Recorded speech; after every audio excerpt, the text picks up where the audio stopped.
Hey guys, this is Dan. This is my week 28 discussion. This may not be the conventional way of posting a discussion, but I've gotten so accustomed to the audio flashcard type narration that I think it's most appropriate for this week's discussion, just in my case. So, without further ado, let's start. What I think this assignment, first of all, is trying to do is connect the ideas of unlocking the universe and trying to make the universe a place that's understandable and connectable, if that's even a word, to everyone. And I feel like the three pictures that are part of this discussion really tie into this, so let's go into these pictures. The picture to the far left is a picture of Watson and Crick, and anyone who has taken a biology class recently would know that Watson and Crick were the scientists who modeled DNA and the structure of the double helix and the anti-parallel deoxyribonucleic strands and the nitrogenous bases that pair up together. And I think Watson and Crick, at least in this discussion, more than symbolize the biological aspect of science, they represent this longing to understand the most minute details of the universe, the parts of the universe that, although we cannot see, it doesn't mean that we cannot understand how they function. So yeah, that's what I think the function of Watson and Crick in this discussion are. So on to the next picture. The center picture is a picture of Sigmund Freud, and Sigmund Freud is often noted as being one of the founding fathers of psychology. He was a psychoanalyst who had many theories.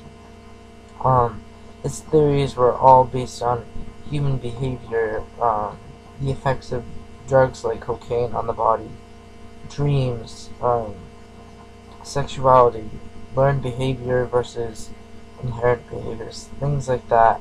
And I feel like Freud really represents the human psyche in discussion. He really tries to understand why we as humans feel the way we do at certain times. And yeah, that's not a really easy topic because it's not exactly tangible. I mean, you can measure hormones and all of that stuff, but it's not really a quantitative form of science. It's more theoretical, which I think is something really unique. On to the last image, we have an image of Albert Einstein. I'm sure everyone's heard of him. Albert Einstein was a physicist, and he had theories about the big picture of the universe. He had theories on forces that control or that are used universally in Earth's atmosphere, and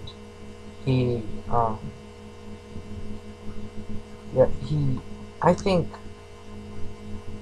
in the grand scheme of this discussion, Einstein really represents this longing to understand the universe as a whole, all of these larger forces that we can see with the eye, and break them down into these complex and not so simple forces.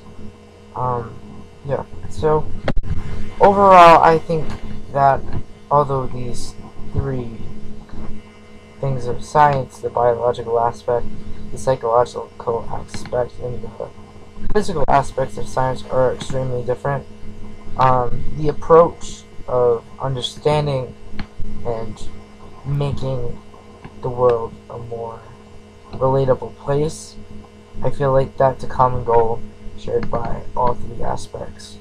And I feel like this goal is a main goal of any artist. And this week we have to talk about 20th century artists. So I had a few in mind when I started talking. Um, I'm let's start with Picasso.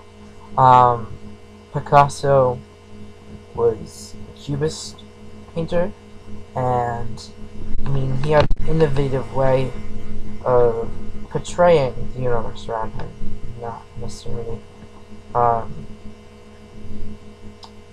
the way of approaching it like others had done before. Nobody had really done this Cubist style. They had always done a very impressionist or expressionist style, but Picasso was the first to delve into this Cubist, boxy, um, chopped up look at the universe, which in many ways helps people understand all of his artwork. I mean, look at his first Cubist painting, Les Demoiselles d'Avignon, I think that's what it's called, from the year 1907. It's a painting of 5 prostitutes from a brothel in France, and the cubist nature of the painting, I think, gives this very gritty sharpness that makes the painting not look beautiful. It's not meant to look beautiful. It's meant to give this very realistic, or in the case, because it's a cubist painting, it's not realistic, but I guess the emotion portrayed is very realistic. It's not a very pretty sight to look upon. These women who have to work as prostitutes to earn their keep in French society. And like this disregard for morals in French society. So I guess the grittiness and the rigidness of Cubism really lent to the actual feelings that Picasso and society felt about prostitution at the time. You also look at Picasso's work, Guernica, which is a depiction of the bombing at Guernica, and you get this sense of sadness and pain just from the discombobulation of humans and horses and houses, things like that, because you can really see the pain on all of these mismatched faces and bodies, and it really just looks like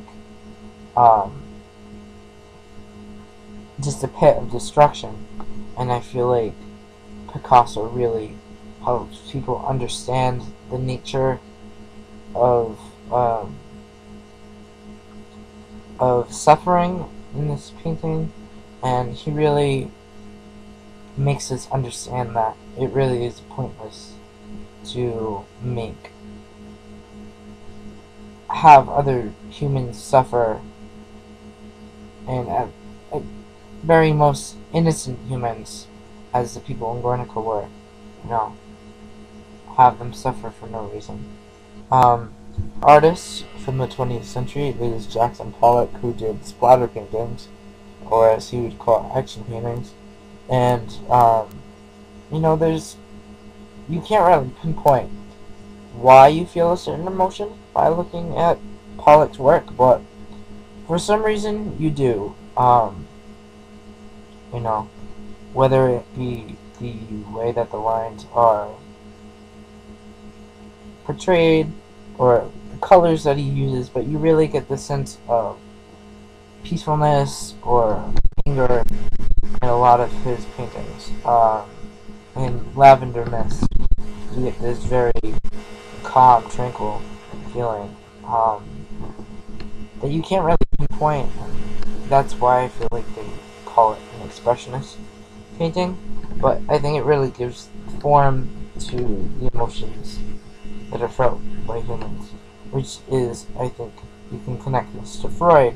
He was trying to make sense of the emotions of people, you know, and the human psyche, where I think Pollock really encapsulates the human psyche in his work. Another artist that we learned about this week, Jacob Lawrence, he is a Harlem Renaissance painter, and all of his paintings really capture the African American voice, the oppression of the African Americans, and the exodus of the African Americans during the Great Migration to get work. And I think that Jacob Lawrence does an incredible job of just making the snapshot of history that now we can look at and not feel so proud of. But he captures it so perfectly, the segregation of African Americans, you know, just the suffering and oppression that they endured. And I feel like Jacob Lawrence really captured the atmosphere of that point in time. So, yeah, I feel like Jacob Lawrence is one of those artists who really try to make people understand the African American viewpoint, try to make them sympathize, and try to open up discussion to ideas that were around at the time about equality, but never really discussed until the 60s, or around the 60s. Lastly, I'm going to touch on the artist I talked about last week during my audio flashcard, Van Gogh. Van Gogh is another artist that really captures and tries to make sense of the world around us, and I feel like that's perfectly encaptured in his painting Starry Night. I think it depicts this basic human truth that we all really want to escape something in our life. We want something better for ourselves. You know, we're never truly satisfied, and I feel like the longing and that is really expressed in the painting is something that all humans can connect to. So, this is why I was getting going on 15 minutes now. To wrap this up, I feel like all of the paintings in the 20th century and all centuries can really connect to this idea of trying to make the world understandable. I think the role of art, or at least good art, is to inspire, to raise questions about the world around us, to be thought-provoking, and sometimes offensive. And I think all of these things about art is why I love art so much. It's supposed to generate so many things for so many different types of people. No, nobody can look at art and think the same thing. A single image is so effective. You know, there's only so much that words can do, but a single image, I think, is the most effective form of communication. I feel like this idea is something that really is encapsulated by the 20th century artist. So this is the end of my recording. I'd like to say goodnight, and hope you enjoyed this.